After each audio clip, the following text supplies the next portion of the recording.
ndagusuhuje mumeje kwifuza imagaki n'ubugingo dama kudushyigikira ibiganiro byacu kandi like share tubagiye comment ndetse ugasiga n'inyunganizi hasi wandika icyo twakora ubutaha kamwibutse kandi utarakanda subscribe nibagirwa mugende udakanze hasi kuri screen yawe ujyanira mu ry'umutuku subscribe kandi subscribe maze ugiye ukazagira ujye ubona buri kimwe cyose dukora umunsi ku wundi. Harimo kuvuga byinshi gusa reka doyana mu gihugu cyacu cy'u Rwanda tuvuge ku musore Davis D wagarutse mu Rwanda nyuma yo gutaramira mu Bufaransa akaba yagarutse yarasoje ibitaramo bye ku mugabane ya mu gihugu cy'u Burayi. Umusore David imyaka 20 yamenyekanye ku izina rya Davis D mu muziki nyarwanda akaba yaravukiye mu karere ka Huye mu muryango w'abana bane. Uyu musore rashize iminsi itari mike bivuga ko arimo gutegura gutaramira ku mugabane w'u Burayi mu gitaramo yise Afro-Kira Concert nyuma yo yavugaga ko atangiye kubona umusaruro w'ibyo amaze igihe kinini arimo avunikira muri uno muziki nyarwanda.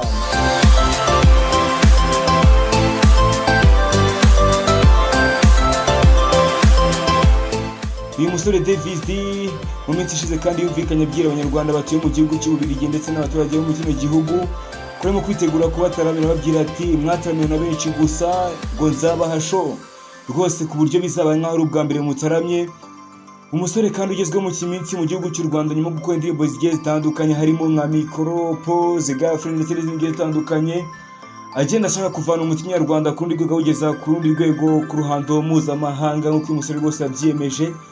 Umusore ukora indirimbo nziza cyane Davis D ikorera mu gihugu cyacu cy'u Rwanda. Uyu musore rero uyu munsi ari hano mu gihugu cyacu cy'u Rwanda nyuma yo gutaramira i Buruseli mu gihugu cy'Ububiligi ndetse na Lyon mu Bufaransa. Davis D kandi bagaragara ku itariki 8 zo ku kwezi turimo ataramira abaturage bari mu gihugu cy'Ubufaransa yaje kugaragara rero ku kibuga cy'indege saa 3 z'ijoro kuri wa gatandatu hariya mu gihugu cy'Ubufaransa i Paris afata indege imangarura mu Rwanda we na mugenzi we nari bari barajyanye muri kino gihugu ku mugabane w'Iburayi mu Bufaransa. Kwibaza ngo ese uyu musore agarutse mu Rwanda ku bw'iyihe mpamvu? Inkuru dukesha igihe iravuga ko uyu musore igihe yari yahawe cyo kuba kuri uriya mugabane cyari bugufi kurangira rero akaba yarasabye ko bacyongera bidasabye kugaruka inaha mu Rwanda gusa bimubera ibamba biza kwanga. Ibi kandi nibyo byatumye agaruka no mu gihugu cyacu cy'u Rwanda kugira ngo bamwongerere igihe bityo rero abone uko asubira mu mugabane w'Uburayi aho ategerejwe n'abatari bake mu bihugu bigiye bitandukanye harimo Intante, Paris ndetse no mu bihugu by'Ubudage mu gitaramo we yise Afro-Kira Concert.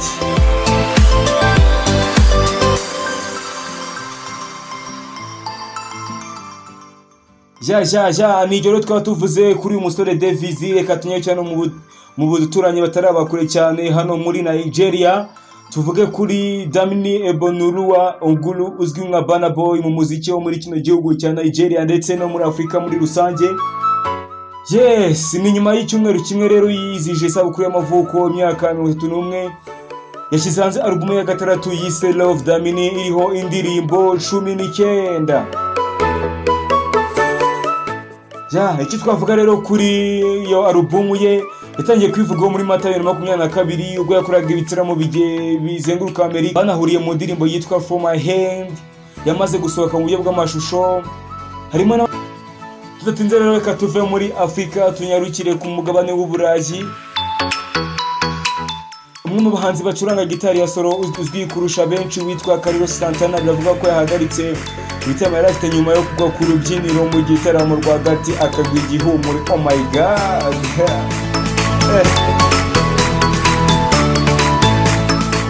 Uyu muhanzi rero Carlos Santana yikubise hasi mu gitaramo cye cyaberaga Michigan mu nzu mberabyombi yitwa Pine Knob Music Theater aho yacurangiraga abari bataramiye bitabiriye igitaramo cye mu byo yise Earth Wind Fire Concert. Icyo navuga kandi kuri Carlos nuko ari umunyamerika ukomoka muri Mexique akaba yaravutse tariki ya 20 Nyakanga mu 1947. Uyu muhanzi Carlos yatangiye kumenyekana ndetse anamamara ku myaka ya 1960 no mu myaka ya 1970 ubwo we n'itsinda rye yise Santana ryabicaga bigacika hano kuri uno mugabane w'Iburayi. Ikindi nakubwiye kandi nuko Carlos n'itsinda rye bacuranga injyana ya rock Andy Roll na Jazz yo muri Amerika y'Amajyepfo bita Latino America, umusore ukunzwe cyane nubwo kugenda agana mu zabukuru.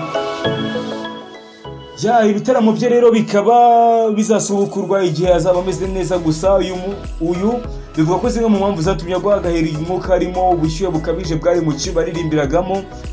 Ibi rero bikaba byaratumye ubushyuhe bwarazamutse bugaca intege ubwonko bwe bigatuma agwa igihumure. Gusa inzobere mu buganga zivuga ko nubwo bwose byatewe n'ubushyuhe harimo n'indi mpamvu ushobora kuba ko byaba byaratewe n'umutima, dore ko yari amaze iminsi avuye kwibagisha mu gihugu cya USA.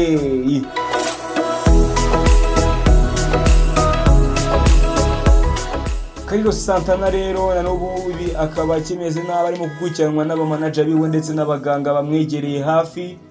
Bikaba bivuga ko azatangazwa umunsi ibitabo bye bizasubukurwa, komeza guha abaturage bo kuri Mugabane Show. Njye rero Shema Yves mbaye ndacumbikiye ahandi agaruka mu kanya. Kodaraba TV, stay on etage, turabakunda cyane.